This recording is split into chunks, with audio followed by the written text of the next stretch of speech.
Hello everyone, it's Jennifer, and today we are going to be working with my leftover Apoxie Sculpt from my Stardust and Sparkles workshop from the New Year's Eve workshop that Nealay Patel over at SilverSilk and More hosted.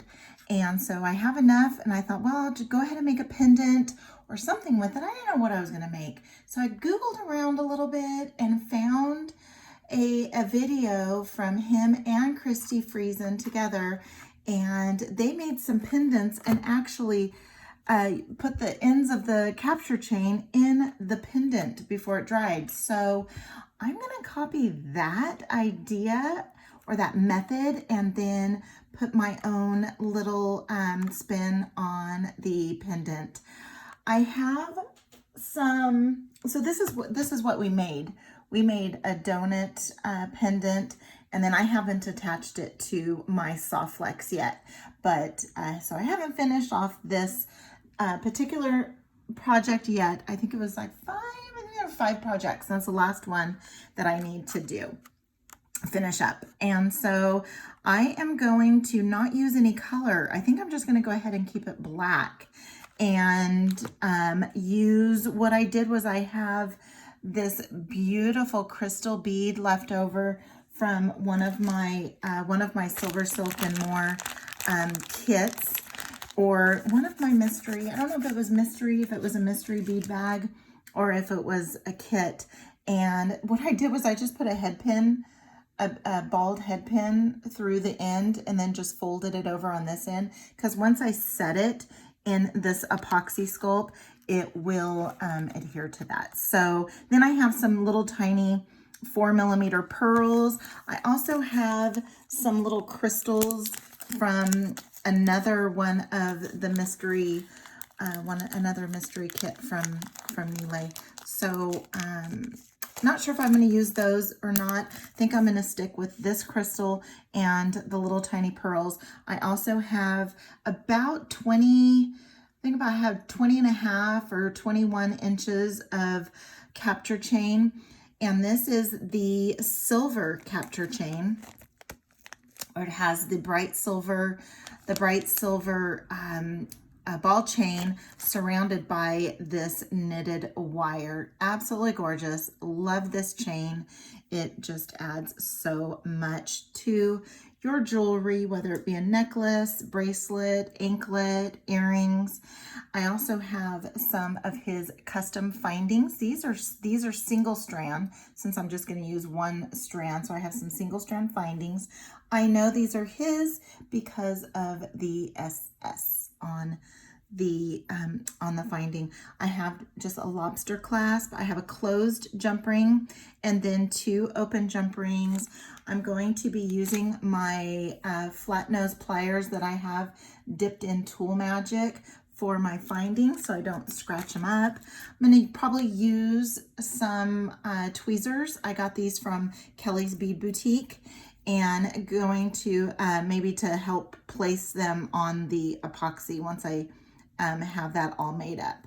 So I got those there, and then I also have some gloves. So when you're mixing, just like with epoxy, you have a 2-part. You have a part A, part B to mix. I'm going to mix using with the gloves on, and then I have just a plastic bag that I am going to use for placing that on. And let me get some of this stuff cleaned up so that I can be in camera to show you what I'm doing. So I'll be right back. Okay, so for this first part, we are going to take even amounts of part A and part B. Let me get my gloves on. And then we're going to mix. And what I can see by my research that I've done on this product, the maximum time frame for if you're going to be putting anything, placing anything on the clay is 30 minutes, but you have, I think it's up to 3 hours for it before it completely starts to not have the stickiness. All right, so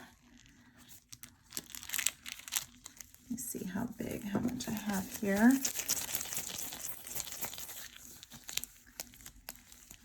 Okay, I have about that much. That's perfect. Now let me go ahead and get the same amount with the part B, because the mixing of these two is what activates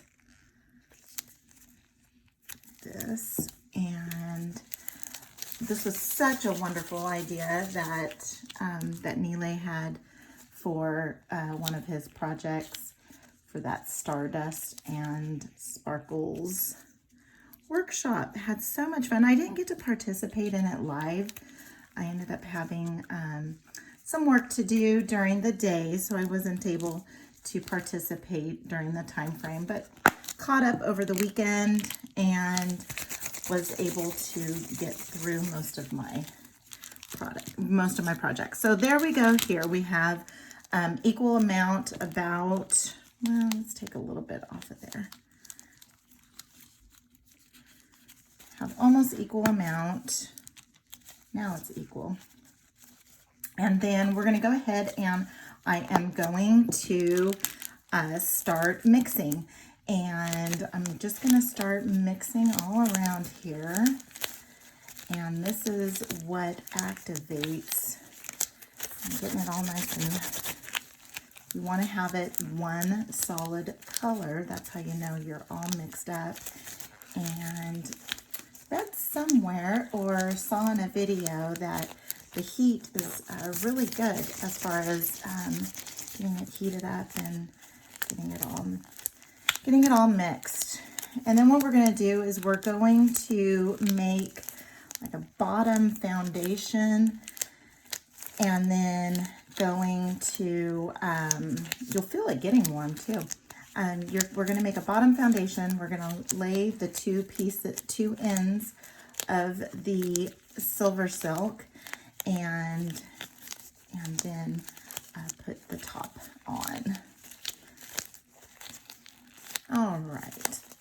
And then once you have it all mixed, you could take your gloves off. You can feel, I can feel it getting warm, so it must be doing okay. All right. I'm going to keep a little bit off for the top. All right. Okay, so let me get these gloves off. Get this out of the way. And so now what I want to do is, it's just going to be just a round pendant. I'm going to kind of make like a hamburger patty. So just going to form, and it can be organic, a little, not perfect. And I probably got it probably a little too thick for the bottom. So let me just try it again. And this is the second time I've been working with this. So, and I was just really hooked the first time and just really loved the outcome and how easy it was just to get a piece made. And Nealay is such an incredible instructor. If you haven't used SilverSilk, if you do not know what SilverSilk is, jump on over to SilverSilk and More.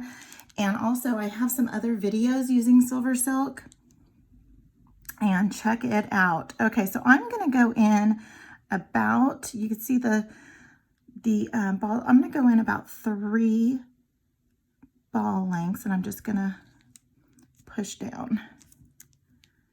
Okay, then I'm going to go in about 3. And let's see if we got that about even. Let's see.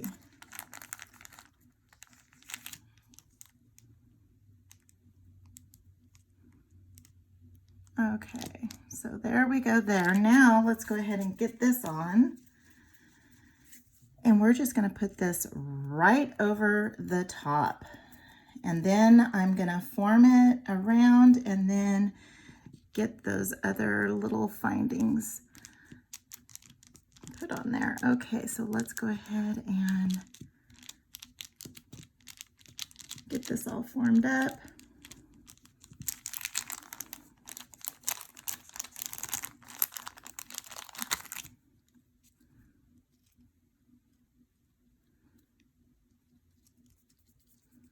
then just kind of rub around to get fingerprints and get it all nice and even.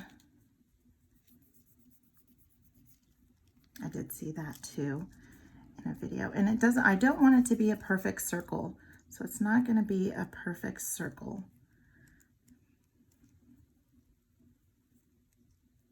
But I do not want lines. So let's just see if I just pinch it a little bit, and then I have that SilverSilk formed around there. And then let's just smooth it out a little bit. Get it back here. This is where it's going to dry. And there we go. So now we have that. So that's going to be, let's just make sure we got it at least even a little bit. Looks like this kind of goes out a little bit. There we go. All right, and I've got my little fingerprints in there. But let's go ahead and bring back. And so I was going to put this little guy in the middle.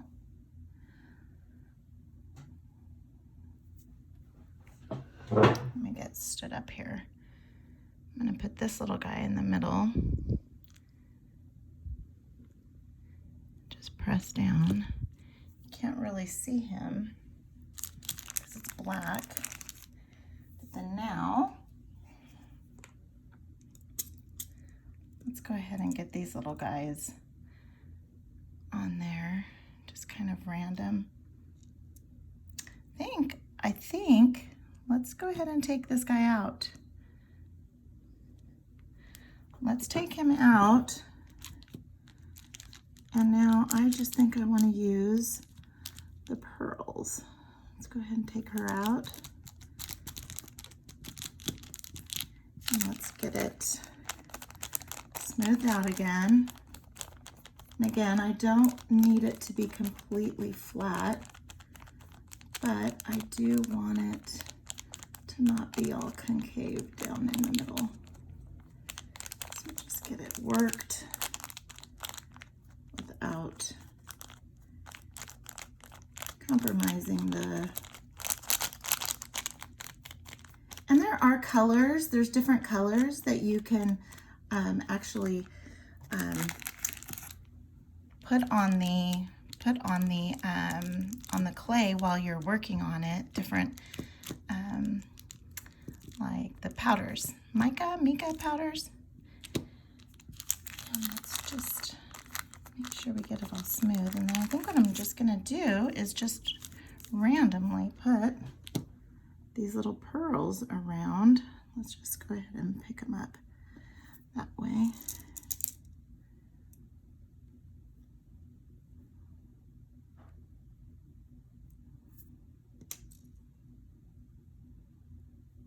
And then this is kind of similar to what we did with the donut pendant, where we just randomly placed the crystals all throughout.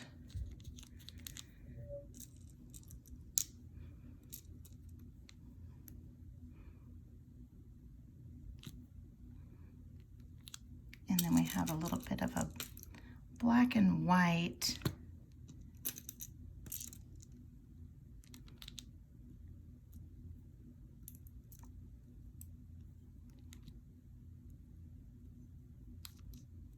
Let's get them in there.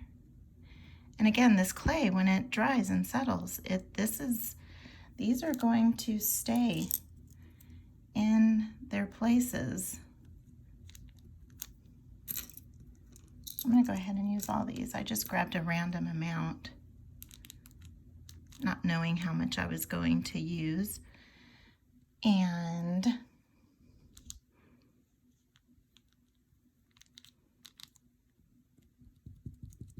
oh, I have one more. All right. So now we have this pendant that's attached to the SilverSilk. And now what I'm going to do is I'm just going to let it cure for a while. I don't have a color. If I had a color of this paint. I guess it's powder. It's a real fine powder. And this one's Tide Pool. And I thought of doing another necklace kind of and using the powder and with the same color, but I wanted something in a different color. So this is what it's going to look like once we're done. And so I'm going to let it cure. And then once we do that, actually I can go ahead and just put everything on there because I can just spin her around.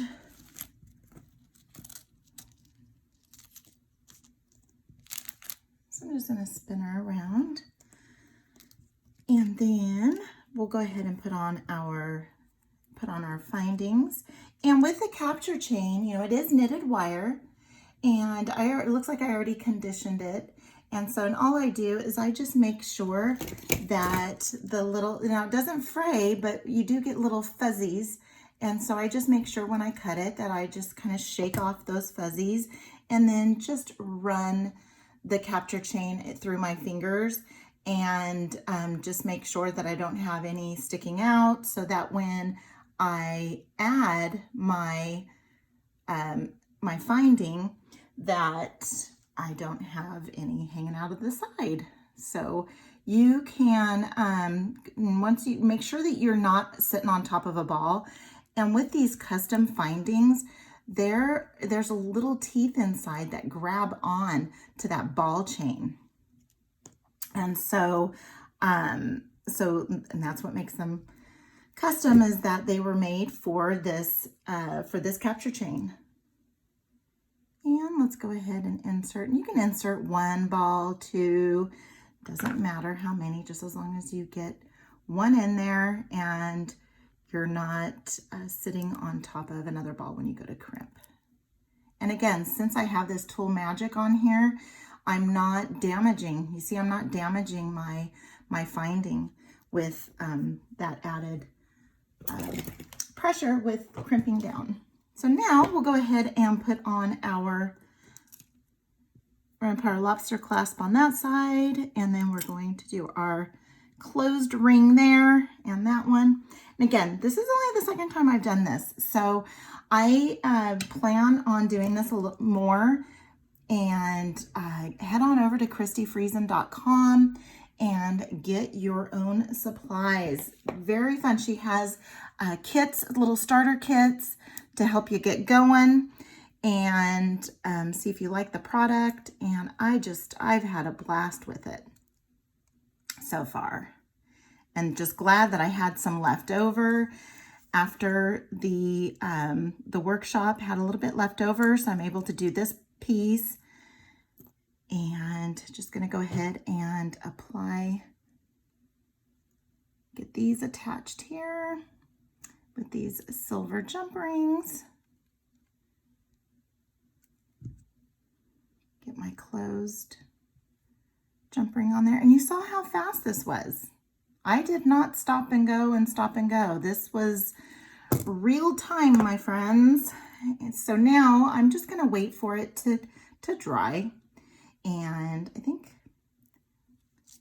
that when I did the one for the workshop, I let it sit overnight. So we're going to go ahead and let it sit overnight. And then by the time I get this video posted, I will have a finished picture.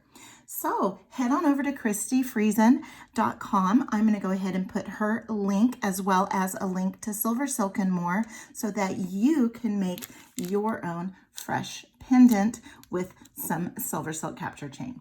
So until next time, have a good one.